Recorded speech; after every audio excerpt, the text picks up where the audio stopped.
This happened with Charles Leclerc.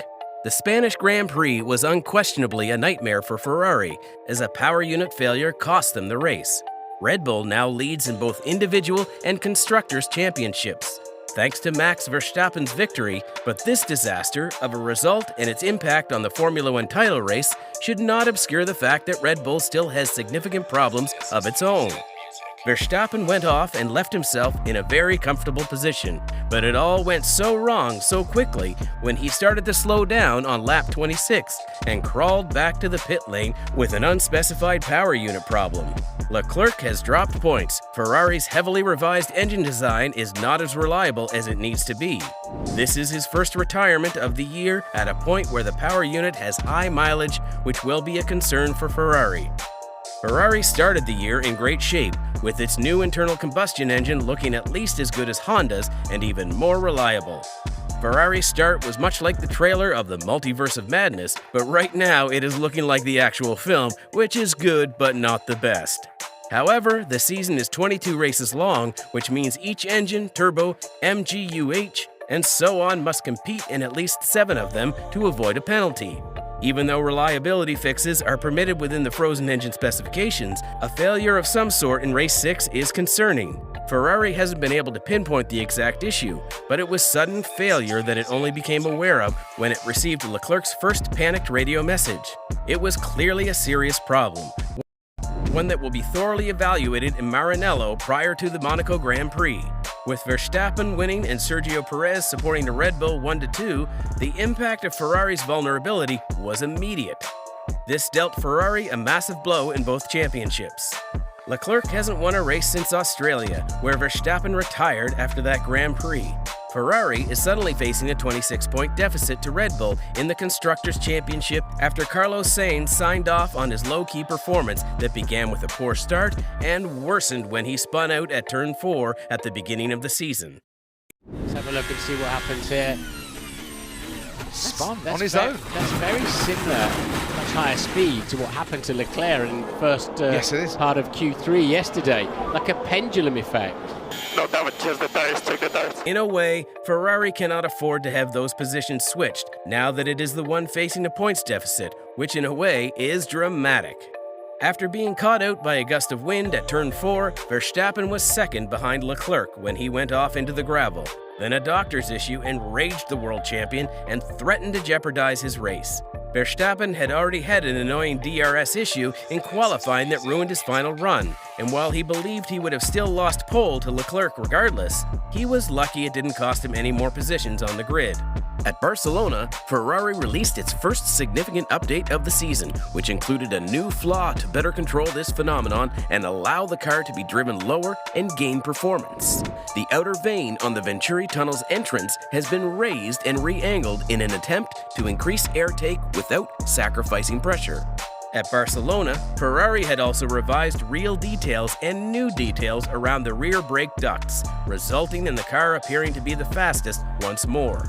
Even though you could argue that this has been the case for one lap every weekend, and it's only on race pace that it has fallen behind Red Bull in the previous 2 Grand Prix. Ferrari has also developed a recent trend of using its tires more aggressively than the Red Bull, which continued into Friday practice in Spain, where the Red Bull was clearly superior in long-run pace, although Ferrari is optimistic that the upgraded car will be kinder on its tires once it's optimized. Leclerc was particularly encouraged by setup changes after Friday, stating that it was basically not the same car at all in a good way.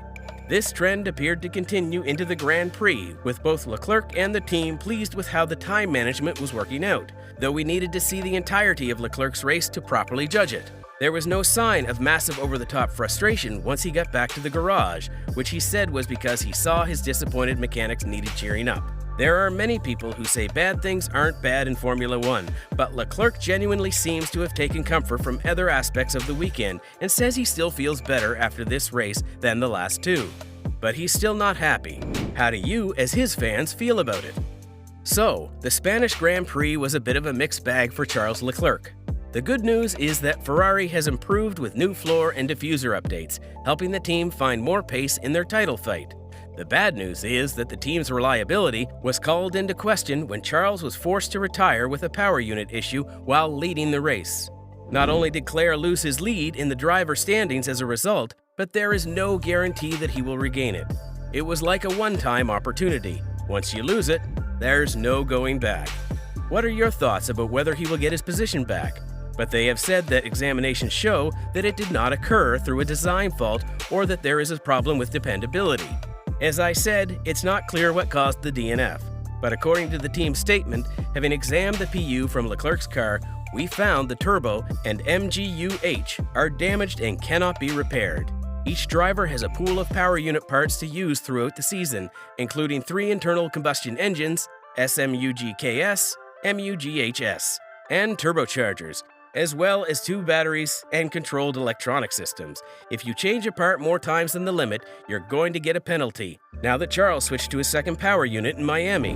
While most parts that make it up seem okay, chances are he'll be picking up a penalty due to the written-off MGUH and turbo. This is because he's only got 2 of these at his disposal now, not 3. So the chances are that Charles will have an early change to his final MGU ancient turbo available to him. And with there still being a long way to go in the season, it's very likely that he'll need a 4th set, which is over the allowed limit, hence resulting in a penalty. Given how hard it is to overtake around there, and that Ferrari can still use a fresh MGU-H and turbo without going over the limit, it's likely the team will play this tactically. I'd say Ferrari would probably take a penalty at a track they're not very competitive at later on in the season, like what Red Bull did last year. Well, if one penalty is going to let them win, then why not? I would take that offer any day. The team was in need of more power unit parts than what was allowed, and the decision was made to put them on a track where they were not as strong as at Mercedes. So what now? So now, with the cars being so new this year, it's not very clear who will have the advantage and where, so we'll have to wait and see what Ferrari does, but I think it's safe to say a penalty is on the way, and it'll most likely come in the early part of the second half. But what do you think Ferrari will do? Let me know. This was all for today. Don't forget to tell us about your view in the comments. Don't forget to like and share. I will see you in the next one. Until then, bye-bye.